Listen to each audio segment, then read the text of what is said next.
Et environnement, on a interrogé des entreprises qui ont participé à ce dispositif-là. Ces entreprises, elles étaient accompagnées. Il y a eu l'Odélor, Lorient Agglomération, mais il y a aussi parmi ces partenaires Aloen. Je suis avec Yann Gonedec et Bruno Livori. Bonjour à vous. Bonjour. Bonjour.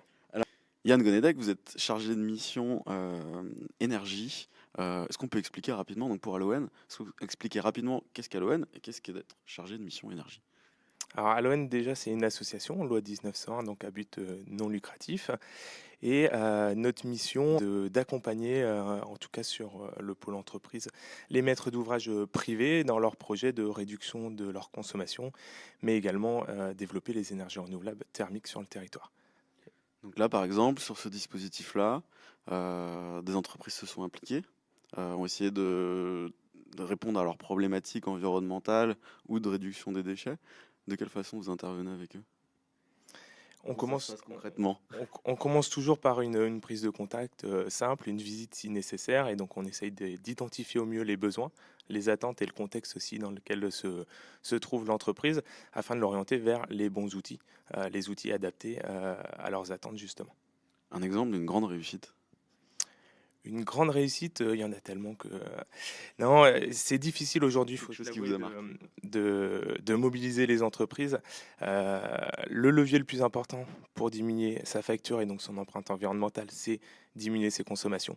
Pour cela, on a mis en place il y a 4 ans avec Lorient Agglomération et Odélor, financé par l'ADEME, la région, un dispositif innovant, performance énergétique des entreprises et des commerces, où on accompagne les entreprises heu, dans leur prise de décision et derrière, heu, les travaux qui sont les plus adaptés en fonction de leur situation, de leur complexité de bâtiment, de process pour être efficace et voilà, c'est aussi de la compétitivité pour les entreprises.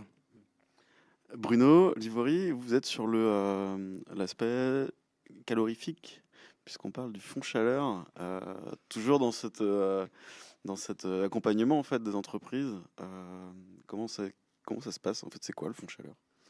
Eh ben, le fonds chaleur, c'est un gros dispositif national qui était porté par l'ADEME au départ.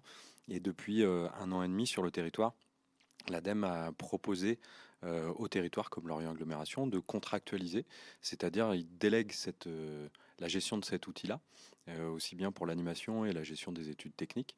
Donc l'interlocuteur de l'ADEME devient, on va dire, Lorient Agglomération, le territoire.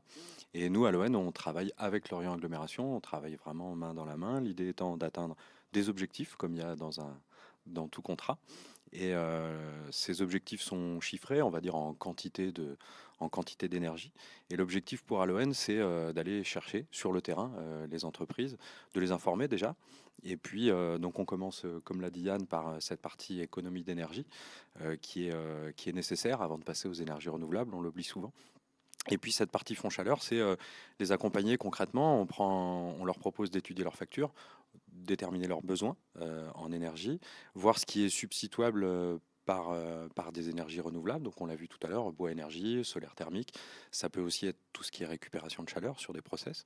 Donc l'idée, c'est de leur permettre d'avoir une première étude qu'on appelle une préétude qui est gratuite, c'est-à-dire qu'elle est déjà financée par le territoire. Ça permet déjà de voir si c'est viable économiquement et pertinent techniquement. Et puis si ça l'est, l'idée est de pouvoir proposer aux entreprises une étude qui sera là faite par un bureau d'études, donc secteur privé, concurrentiel. Et nous, on s'occupe avec Lorient Agglomération, de cadrer ces études-là pour les accompagner. Il y a des financements qui peuvent aller jusqu'à 70% pour les études. Et puis, si cette étude permet une vraie prise de conscience et si l'entreprise se décide à y aller, il y a également des financements pour la partie travaux. Et l'accompagnement va jusqu'à un suivi de l'installation, c'est-à-dire pendant 1 an.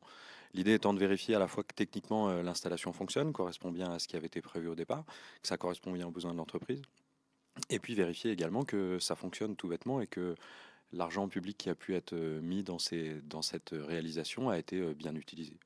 On a vu là aujourd'hui, on a entendu aussi une petite dizaine d'entreprises qui ont mis en place des choses, en tout cas qui réfléchissent donc avec votre accompagnement, celui de l'Odélor et de l'Orient Agglomération, mais aussi de la Chambre de commerce et d'industrie, à des solutions, des préconisations sur ces économies d'énergie, mais aussi sur ces économies de déchets. Vous qui êtes au contact un peu des entreprises, qui allez les chercher parfois, c'est quoi le pouls aujourd'hui des entreprises du territoire, en dehors de celles qui s'impliquent réellement, comme celles qu'on a rencontrées? Est-ce qu'il y a cette sensibilité, est-ce qu'il y a ce souci d'aller vers, on va dire, une économie plus verte? Il y a des mentalités qui changent. Il y a un intérêt de plus en plus fort pour savoir voilà, ce que je consomme, comment je peux réduire mon empreinte environnementale. Il y a cette compétitivité, cette augmentation aussi des coûts de l'énergie, électricité, gaz, qui font que d'augmenter. Les énergies renouvelables ont cet avantage d'être beaucoup plus stables dans le temps, notamment pour le bois. Après, le soleil, c'est gratuit, c'est constant. Il n'y a pas de variation comme l'énergie. Et donc, les mentalités changent et on voit de plus en plus d'entreprises qui nous sollicitent, pas pour une envie de faire des économies financières, mais pour une envie justement de diminuer son empreinte environnementale. Et ça passe par les économies d'énergie et ça passe par les énergies renouvelables. Ça va assez vite, Bruno Livry?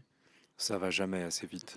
Mais non, pour compléter ce que dit Yann, c'est vraiment intéressant parce qu'on se rend compte que le premier argument qu'on a pu travailler, hein, qui était ce qu'on entendait la plupart du temps de la part des entreprises, c'est travailler l'aspect économique. Et on est vraiment agréablement surpris de voir le changement. C'est-à-dire que quand on discute économie, très souvent les entreprises nous rappellent que elles ont aussi un souci environnemental porté soit par le chef d'entreprise, mais aussi par les différents employés ou collaborateurs. Donc on est à une vraie période charnière. Il se trouve que effectivement la facture de l'énergie augmentant, ça aide pour cette partie énergie, mais on voit bien qu'il y a une sensibilité, on va dire nouvelle ou en tout cas beaucoup plus flagrante chez toutes les entreprises qu'on peut rencontrer. Pour être clair, la partie déchets est plutôt une épine dans le pied. Donc c'est quelque chose qui est très concret et qui est vraiment en train de changer. Au-delà du coût, hein, il y a une réelle volonté de vouloir. Quand on dit le déchet, c'est son réemploi, quoi. Alors voilà, Son réemploi et son traitement. il y a tout ce qui est chute de matières premières, pour faire basique, mais aussi ce qui reste en production une fois transformé. Il y a aussi tout ce qui est effectivement réemploi d'abord avant recyclage. Donc il y a une réelle volonté d'améliorer tout ça. Et puis pour les énergies renouvelables, ce qui a de compliqué aujourd'hui, l'avantage, c'est que concrètement, le prix de l'énergie augmente, donc les entreprises se posent un petit peu plus la question. Ce qui a de compliqué, pour être clair, hein, sur les énergies renouvelables, c'est que, Yann l'a dit tout à l'heure, le montant de la facture pour le solaire ou pour le bois est faible, il est stable, c'est tout l'intérêt. Simplement, il faut passer par un investissement, c'est-à-dire une vraie étude, qu'est-ce qu'on peut changer, qu'est-ce qu'on peut installer.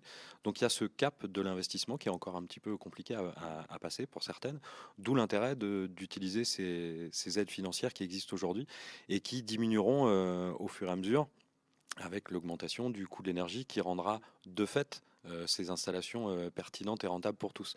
Mais avant d'y arriver, on a bien besoin d'accompagner et d'informer les entreprises dans ce domaine. Payer moins cher et moins polluer, quoi. C'est un peu ça l'idée. C'est ça. Oui, un petit dernier mot. Petit complément, et nous, notre mission au quotidien, c'est bien de faire de l'information, de la sensibilisation, de l'animation du territoire et de s'appuyer sur les acteurs existants et de pousser les entreprises à commencer par une étude.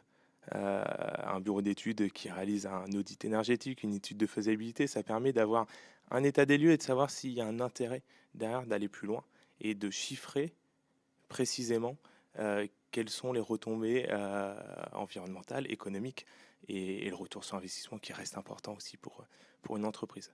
Donc l'étude est vraiment indispensable, c'est l'outil de la décision pour le maître d'ouvrage. Il faut rappeler qu'une entreprise, elle est faite aussi pour générer de l'argent. C'est son but premier. Merci à vous, Yann Gonedec et Bruno Livori, chargé de mission pour Aloen, agence locale pour l'énergie. Je dis tout bon? C'est ça. Eh ben merci